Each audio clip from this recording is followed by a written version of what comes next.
বিসমিল্লাহির রহমানির রহিম। Hello everyone, আসসালামু আলাইকুম। সবাই কেমন আছেন?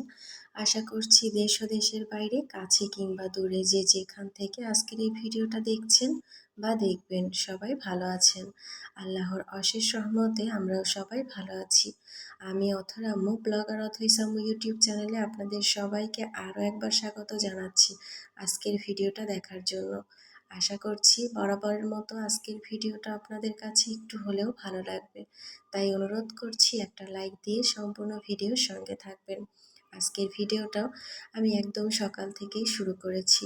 আমার হাজবেন্ড গিয়েছিল ঢাকা, যেখানে শিক্ষকদের আন্দোলন হচ্ছে, তো সেই আন্দোলনে যোগ দেওয়ার জন্যই সে মূলত ঢাকা গিয়েছিল।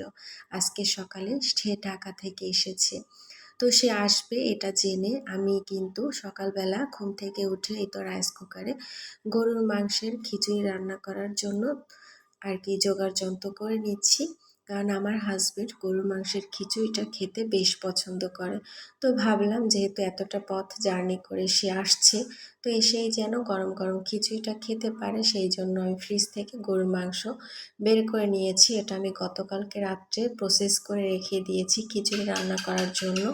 আর এই তো ফাইনালি কিন্তু আমি খিচুড়িটা বসিয়ে গরম পানি দিয়ে দিয়েছি, এখন শসা কেটে নিচ্ছি।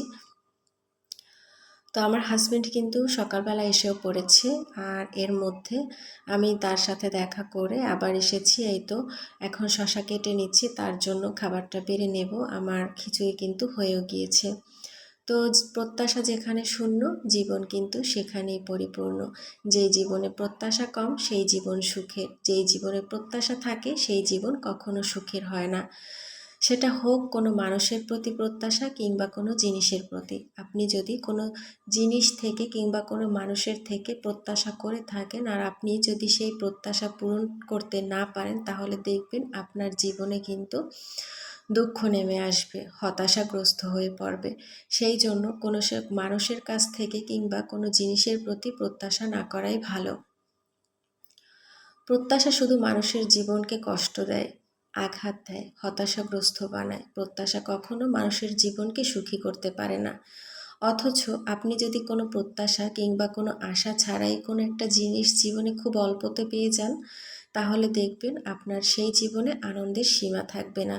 তাই কখনো কোনো জিনিসের প্রতি প্রত্যাশা না করে অল্পতে খুশি থাকা ভালো। আলহামদুলিল্লাহ, আমি সবসময় চেষ্টা করি অল্পতে নিজেকে খুশি রাখার। কোনো বিষয় নিয়ে প্রত্যাশা করি না, কারো প্রতি প্রত্যাশায় আমি ডুবে থাকি না। আর সেই জন্য জীবনে যা কিছুই পাই না কেন হাসি মুখে মেনে নিতে চেষ্টা করি, আর সেই চেষ্টা থেকেই ভালো থাকতে পারি। আপনাদের ভাইয়া সকালবেলায় ঢাকা থেকে এসেছে, তো আসার সময় আমার জন্য কিন্তু দুইটা জানালার আর কি পর্দা নিয়ে এসেছে। আমার জন্য বলতে এই যে এই রুমটার দুইটা জানালার পর্দা ছিল না আর কি, এই রুমের পর্দা ওই রুমের পর্দা ওলটপালট করে আমি এখান থেকে ওখানে নিয়ে লাগাতাম, এখান থেকে ওখানে নিয়ে লাগাতাম। তো সেটা সে খেয়াল করেছে, খেয়াল করে তারপর কিন্তু নিজে থেকেই এই তো 2 জোড়া পর্দা নিয়ে এসেছে। এটা কিন্তু আমি তাকে বলিনি। যদিও পুরুষ মানুষ কালারটা ওভাবে বোঝে না যে কোন কালারটা নিলে ভালো হবে। এখানে আমি থাকলে সাদাটে টাইপের আর কি, সাদা কালারের মধ্যে পর্দা নিতাম। তো সে যেহেতু পুরুষ মানুষ, সেও অত কিছু না ভেবে পর্দা লাগবে পর্দা নিয়ে এসেছে। তো আমি কিন্তু এই অল্পতে অনেক খুশি হয়েছি। সে যে পর্দা এনেছে এটা ভেবে আমি অনেক খুশি হয়েছি, কারণ আমার পর্দার ভীষণ প্রয়োজন ছিল। আর আমি যদি এখানে এই পর্দা এনেছি এটায় খুশি না হয়ে, এটা এই কালার আনলো কেন, এভাবে হলে ভালো হতো, ওভাবে হলে ভালো হতো, কাপড়টা আরেকটু নরম হলে ভালো হতো, এত কিছু মনের মধ্যে খুঁতখুঁতানি থাকলে কিন্তু আমি ভালো আর কি খুশি মনে এটা মেনে নিতে পারতাম না, আর নিজেকেও ভালো রাখতে পারতাম না। তবে আমি কিন্তু এগুলো কখনোই করি না। আপনাদের ভাইয়া যখন যেটাই নিয়ে আসুক না কেন ঘরের জন্য, আমি সেটাই খুব ভালোভাবে সাদরে গ্রহণ করি। যেহেতু সে পুরুষ মানুষ, সে যে এনেছে আর সে এত কিছু বুঝেও আনতে পারে না, সেজন্য আমি অনেক খুশি। আমি চাইলেও নিজে কেনাকাটা করতে পারবো না, কারণ আমাদের পরিবারে এরকম কোনো রেওয়াজ নেই যে মেয়েরা বাজারে গিয়ে ঘরের জন্য কিংবা নিজের জন্য কেনাকাটা করবে। তো এই তো ফাইনালি কিন্তু আপনাদের সাথে শেয়ার করলাম রুমটা কত সুন্দর লাগছে পর্দাগুলো দেখে। হয়তোবা অন্য অন্য কালার আনলে বা সাদাটে কালার হলে একটু বেশি জাগতো, তবে কোনো সমস্যা না, রুমটা কিন্তু দেখতে অনেক সুন্দর লাগছে। অনেক অপেক্ষার পর যখন কোনো জিনিস জীবনে পাওয়া যায় তখন সেই আনন্দ আর সেই আনন্দের মুহূর্তটা কারো সাথে শেয়ার করার মতো থাকে না আর কি, এতটাই আনন্দ হয় জীবনে। আপনাদের সাথে আমি গত ভিডিওতে শেয়ার করেছি খুব শীঘ্রই আমাদের বাসায় নতুন ফার্নিচার আসবে, দোকানে বানাতে দেওয়া হয়েছে সোফা। তো বিগত ২-৩ মাস অপেক্ষা করার পর আমাদের বাসায় সোফা নিয়ে আসা হয়েছে। তো যখন নিয়ে আসা হয়েছে সেটা আপনাদের সাথে শেয়ার করতে পারিনি, তখন প্রচুর লোকজন ছিল আর কি, যারা আর কি এনে দিয়ে গেছে। তো পরে আমি ভিডিও করে রেখেছি আপনাদের সাথে শেয়ার করব বলে।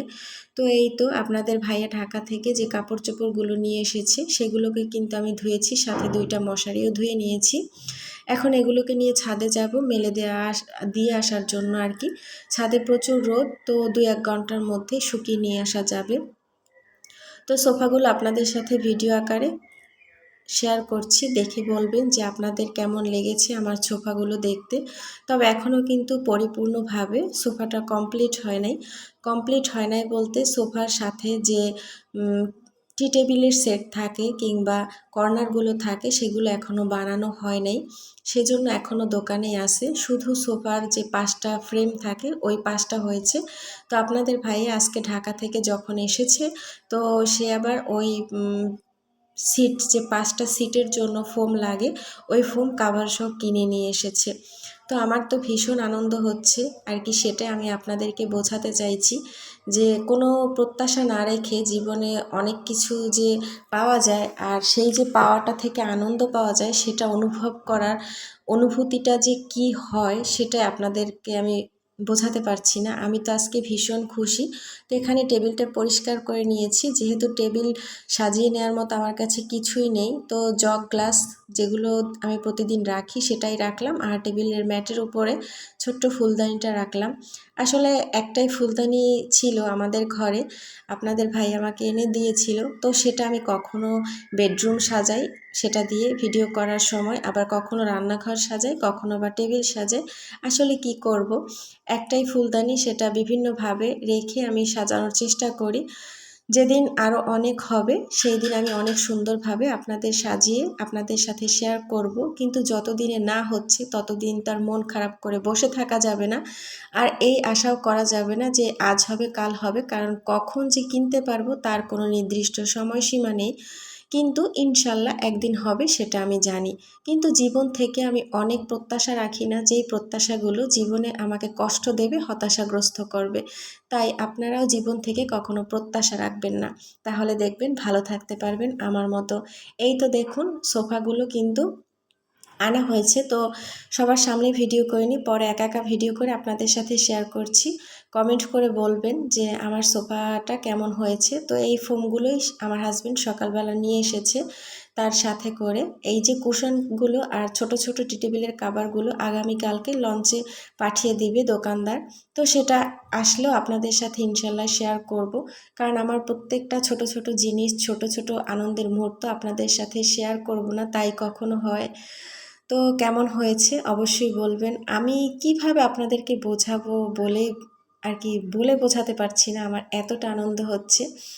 কারণ আমি জীবনে এত কিছু পাবো এটা কোনোদিন আশাও করিনি, আর কোনোদিন ভাবতেও পারিনি যে আমি জীবনে এত কিছু পাবো।